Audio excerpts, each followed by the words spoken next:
आज हम पास्टर बजिंदर सिंह पर लगे जो आरोप हैं उनकी सच्चाई सामने लाने की कोशिश कर रहे हैं। जो पास्टर पर उनकी ही मिनिस्ट्री में वर्षों तक सेवा करने वाली जो एक महिला है, उसने गंभीर आरोप लगाए हैं। आरोप लगाने वाली महिला और एक्सपर्ट्स का एक बड़ा पैनल हमारे साथ मौजूद है। बातचीत को आगे बढ़ाएं उससे पहले आपको दिखाते हैं कि दरअसल में ये पूरा मामला है क्या।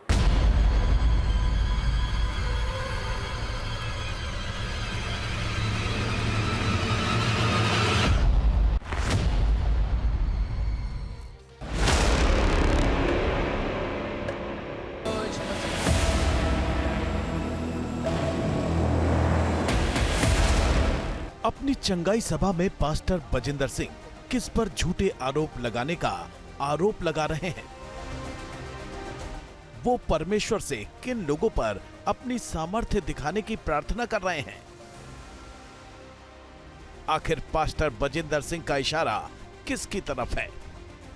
इन सवालों के जवाब तो पास्टर बजिंदर सिंह ने नहीं दिए, लेकिन हाल के घटनाक्रम पर नजर डालें तो ये बात किसी से छिपी नहीं है कि वो अपने ऊपर लगे आरोपों पर ही इशारों में पलटवार कर रहे हैं, सारे आरोपों को झूठा बता रहे हैं।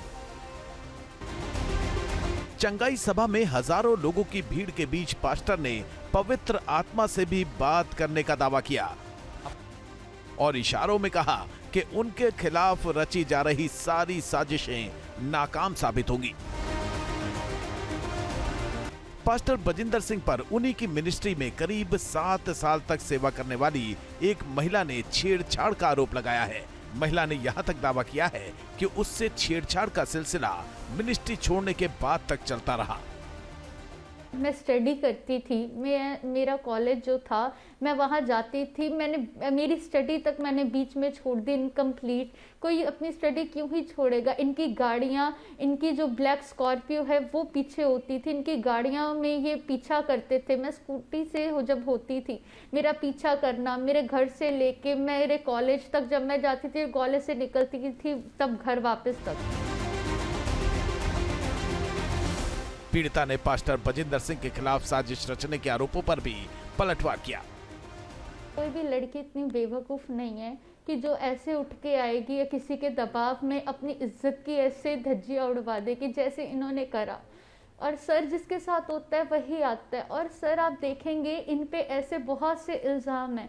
मैं कहती हूँ एक गलत हो सकता है, 2 गलत हो सकती है, सभी गलत नहीं हो सकते। और ये जो कह रहे हैं कि मेरे को दिक्कत ही आई, ये सर ये इनकी चर्च के में रहते जब मेरे पे इन्होंने धमकियां देनी शुरू कर दी, मुझे धमकाना शुरू कर दिया, मुझ पे गलत गलत चीज़ें करनी शुरू कर दी सर, तब उसके बाद मैं इतनी ज़्यादा डिप्रेशन में चली गई, मुझे पैनिक अटैक होते थे। सारी रिपोर्ट्स मेरे पास है जहाँ जहाँ मेरे ट्रीटमेंट चले हैं।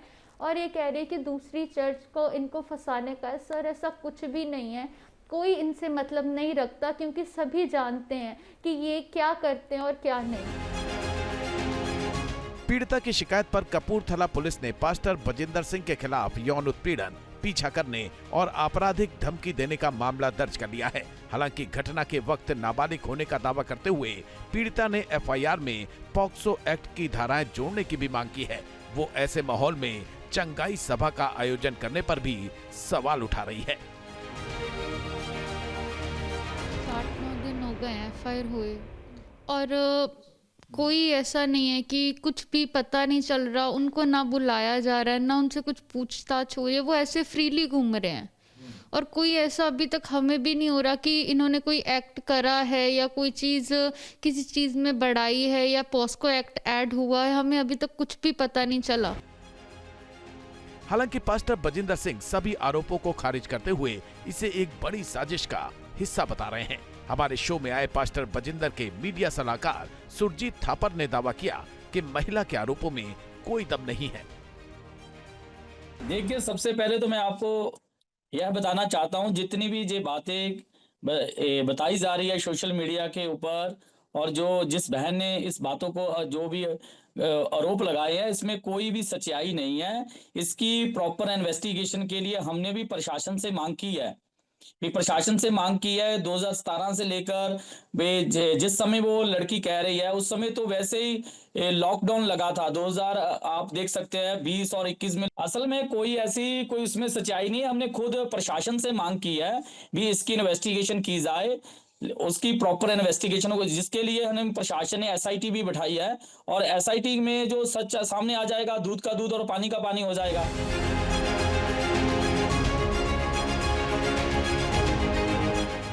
आपको बता दें कि पास्टर बजिंदर सिंह के खिलाफ एफआईआर दर्ज होने के बाद राष्ट्रीय मानवाधिकार आयोग और राष्ट्रीय महिला आयोग ने भी मामले का संज्ञान लिया है। महिला आयोग ने पंजाब पुलिस से एक्शन टेकन रिपोर्ट भी तलब की है। हालांकि आरोप सच्चे हैं या किसी बड़ी साजिश का हिस्सा, इस बात से एफआईआर दर्ज होने के 2 सप्ताह बाद भी पर्दा नहीं उठ सका है। तो आपने ये रिपोर्ट देखी, चर्चा लगातार हमारी जारी है और यहाँ पर हम ये भी समझने की कोशिश कर रहे हैं, क्योंकि देखिए सुरजीत थापर थोड़ी देर पहले सामने आए, वो बता रहे थे कि ये किस तरह से साजिश का एक हिस्सा हो सकती है।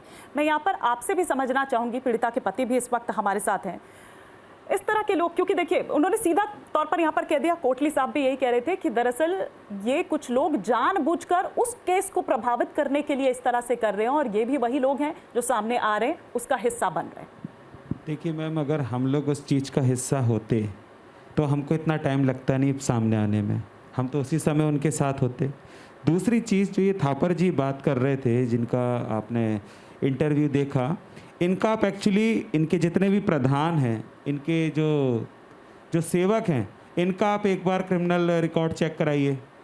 जो इतनी धार्मिक भरी बातें करते हैं, इनका रिकॉर्ड, या आपके सरेआम मंच पे आकर के झूठ बोल देते हैं कि मैं 2024 से उनको जानता हूँ। हमने तुरंत उनकी फ़ोटोज़ निकाले इन्हीं के फेसबुक से और हमने आपके जो सिस्टम पर हमने भेजा, जैसे प्रूफ दिया, इन्होंने तुरंत फ़ौरन अपनी फ़ोटोज़ अपने फेसबुक से डिलीट कर दिया। ये जो सारी बातें करते हैं, इनका पुराना सिस्टम है। आप इस केस को उठा कर के देखें और पुराने केस को भी उठा कर के देखेंगे तो ये सेम सिस्टम फॉलो करते हैं। इनकी चर्च से कोई भी व्यक्ति अगर निकलता है, पहली चीज़ अपनी मर्जी से कोई व्यक्ति बाहर नहीं आ सकता। ऐसा क्यों? क्योंकि इनको पता है एक अंदर का सिस्टम जो बंदा जान गया है वो बाहर जाकर के सारी चीज़ें बोल देगा। कोटली साहब ऐसा ही है क्या? बिल्कुल ऐसा ही है सर। भाई साहब, अगर ऐसा होता तो वहाँ हजारों लोग आते हैं, लाखों की तादाद में लोग आते हैं। क्या हजारों लोगों को एक बंधक बना के रखा सकता है? Is it possible? बिल्कुल, मैं आपको बताना चाहूँगा, जो उस जगह पे हज़ारों लोग आते हैं, हज़ारों लोगों में 5 उन्हीं लोगों की भविष्यवाणियाँ क्यों होती हैं जिनको आपके यहाँ की पास्टर्स उनको मार्क करके प्रॉफिट को भेज करके उनको सामने बिठाला जाता है। वो ही लेडी जिसको पिछले महीने बच्चे की आशीष नहीं है और अगले महीने में उसी को लंगड़ा बना करके बिठाल दिया जाता है। वो प्रूफ भी मैंने भेजा है वापस, मतलब जी हाँ, मैंने वो प्रूफ आपके सिस्टम पे है और सोशल मीडिया पे डले हुए हैं। अब भी डर लगता है आपको कि आपने एफआईआर दर्ज करा दी है? बहुत सारे लोग ऐसे होंगे साध्वी विश्वरूपा की तरह, डॉक्टर फोगाट की तरह, कि आपको हारने की ज़रूरत नहीं है, डरने की ज़रूरत नहीं है, लेकिन रात को जब आप अपने कमरे में जाती हैं सोने के लिए, तब एक बार ये ख्याल आता है कि हाँ अभी भी स्थितियाँ सामान्य नहीं हैं, खतरा है मेरे ऊपर, अपने लिए, बच्चे के लिए, पति के लिए? ये ख्याल तो हम 24 घंटे रहता है कि मैं सामने आई हूँ, कि मेरे को कल को मेरे परिवार को कुछ भी हो सकता है। पूरे परिवार को कुछ हो सकता है? जी सर, पर ये है कि कुछ हो भी जाए, पर अब सच सामने आना बहुत ज़रूरी है। पर आपको लोगों ने डराया तो होगा, आपके अंदर भी एक ख्याल आया होगा कि आप इतनी हिम्मत जुटा रही हैं, पास्टर बजिंदर पर इतने गंभीर आरोप लगा रही हैं, कुछ भी हो सकता है। सर ये चीज़ें लोग क्या कहेंगे, मैंने खुद देखा है सर, जो इनके खिलाफ आवाज़ उठाते थे उनके क्या हशर हुए हैं। क्या हशर हुए? सर वो कुछ लोग तो जिंदा ही नहीं है सर। आपकी जानकारी में है ऐसे लोग जिनको मार जी दिया गया? सर, मैंने प्रशासन को बताया भी है कुछ लोगों के बारे में जो थे, जो भी कितने नहीं लोग होंगे है ऐसे जो आपको लगता है कि जिनको मार दिया गया? सर मैं गिन भी नहीं सकती कि कोई ना कोई, क्योंकि हर एक बंदे की एक हद होती है। रोज़ कोई ना कोई उठता था और रोज़ वो पता ही नहीं चलता था वो आदमी कहाँ है या कहाँ नहीं। लेकिन आप ये किस बिना पर कह सकती हैं कि ये जो किया है उधर ही किया है, या उनको मार डाला है या दफन कर दिया, जैसा आपने पहले भी कहा? सर मैं तो यही कहूँगी कि जो लोग गायब हुए हैं शायद वही मिल जाएं। क्योंकि हर बार इनके मुंह से यही इनके शब्द हैं कि तुम्हें भी, मेरे को भी और कई लोगों को भी, कि वहीं दफना देंगे, इतने दफन है, तुम भी दफन हो जाओगे, किसी को इसका पता नहीं चलेगा। आज तक पता नहीं चला तो अब क्या ही पता चलेगा। ऐसा है जैसे ये बच्ची कह रही है कि अनगिनत लोगों की लाशें वहां पे दफन है, ठीक है। अब जिन जो अनगिनत लाशें दफन है, कोई एक बंदा चुप रह सकता है, दो रह सकता है, अनगिनत लोग चुप नहीं रह सकते, चुप कैसे रहेंगे? अगर किसी के परिवार के मेंबर को सही सवाल पूछ रहे हैं। कत्ल कर दिया गया, बिल्कुल ठीक है कोटली साहब, आपका सवाल बिल्कुल वाजिब है, कानून हमला थोड़ी है, वाजिब सवाल है, वाजिब सवाल है। मेरी बात लेट मी कंप्लीट प्लीज। हाँ बोलिए, लेट मी कंप्लीट। बोलिए। हम इसी बात पे ही आ जाते हैं कि हम लोग एक प्रशासन को एक एप्लीकेशन दे देते हैं, आपकी तरफ से दिलवा देंगे कि आप वो जो चर्च है उसकी खुदाई करवा दीजिए, वहाँ पे जो मेटल डिटेक्टर लगा के ठीक है, सारा कुछ ठीक सेट कर लीजिए। नहीं, वो डिमांड तो खुद पीड़िता ने की है, पीड़िता कह रही है सीबीआई की जांच होनी चाहिए। बोलिए बोलिए, आप जवाब सुन लीजिए, जवाब सुन लीजिए कोटली साहब। हो गया कोटली साहब, हो गया। कोटली साहब सुन लीजिए, कोटली साहब सुन लीजिए, आपने सही सवाल पूछा, उसी का जवाब पूछ रहे हैं, बताइए। सर इन्होंने जो कहा कि लोग आगे क्यों नहीं आए, मैंने जैसे बताया सर, आप देखेंगे इनके 2 थाने जो हैं वहाँ पे लोगों के ख़िलाफ़ इतनी कंप्लेंट्स हैं कि जो अपनी मर्ज़ी से निकलना चाहते हैं। और सर सेम चीज़ सभी को पता है सर, सभी अंदर की मतलब आप आवाज़ उठाओगे तो आपके खिलाफ ही मुकदमे दर्ज हो जाएंगे। जी सर, और हुआ भी है सर, ये एक मेरे पे इन्होंने करवाया भी है कि मेरा जब एफआईआर हो गई थी उसके बाद इन्होंने अपनी एक वॉलंटियर को कहा कि आपने इनके खिलाफ़ वो एफआईआर करवानी है, तो मुझे उस रिलेटेड थाने में भी बुलाया गया था सर, डीएसपी ऑफिस में जलंधर में। ये चीज़ें सर, ये जो सर कह रहे हैं, मैं भी तो यही कह रही हूँ कि खुदाई करवाओ, जो सच है वो सामने आ जाएगा। अगर मैं झूठी हूँ सर, मैं तो ये भी कहती हूँ अगर मैं झूठ बोल रही हूँ तो मुझे इसकी सज़ा भी मिलनी चाहिए। आप तो लेकिन ये गंभीर जांच भी होनी चाहिए। जी सर, क्योंकि सर सीबीआई की जांच होगी सर, जो चीज़ें अंदर हैं वो सारी निकल के आ जाएंगी। इसीलिए तो सर ये बार बार कह रहे हैं अगर ऐसा है तो ऐसा क्यों नहीं। मैं भी यही कह रही हूँ कि ये चीज़ होनी चाहिए। मैं तो साफ कहती हूँ अगर मैं गलत हूँ तो मुझे सज़ा मिलनी चाहिए। इन सारी बातों से भी जो विक्टिम है कॉन्फिडेंस बढ़ता है और कॉन्फिडेंस लूज होता है और ट्रॉमा वाली सिचुएशन होती है। नहीं, जितना सपोर्ट मिलेगा उतना तो विक्टिम का कॉन्फिडेंस बढ़ेगा ही कि हाँ और भी लोग हैं, मैं इसमें अकेली नहीं हूँ।